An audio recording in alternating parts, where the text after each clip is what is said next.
সংগঠনের সাথে নিয়ে আমাদের ইউনিয়ন বিএনপি নেতৃবৃন্দ, উপজেলা ছাত্র দলের নেতৃবৃন্দ আমাদের এই গয়রা বাজারের প্রতিটা দোকানে দোকানে লিফলেট বিতরণ করা হয়েছে এবং পথচারী, রিক্সা চালক, ভ্যান চালক এবং শ্রমিকদের ভিতরে এই লিফলেট বিতরণ করা হয়েছে। এই লিফলেট বিতরণ করে অভূতপূর্ব সাড়া পাওয়া গেছে।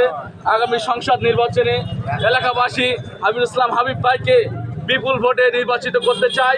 আমরা প্রশ্ন করলাম কেন নির্বাচিত করতে চান, তা সাধারণ মানুষ, ব্যবসায়ীরা বলল যে এই বাজারের অসংখ্য চাননি কোটি কোটি টাকার উন্নয়ন হাবিব ভাই করেছে বিগত 1 সাল থেকে 2006 সাল পর্যন্ত।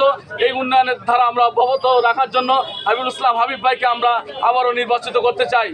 তো আমাদের গয়রা বাজারে সহ এই ইউনিয়নের প্রাণ কেন্দ্র এটা, এখানে এলাকার মানুষের স্বতঃস্ফূর্ত সারা আগামী দিনে হাবিবুল ইসলাম হাবিব ভাইকে ভোট দিয়ে আগামী সংসদ নির্বাচনে বিপুল ভোটে জয়যুক্ত করে এমপি বানাবে, মন্ত্রিত্ব বানাবে এলাকাবাসীর প্রত্যাশা।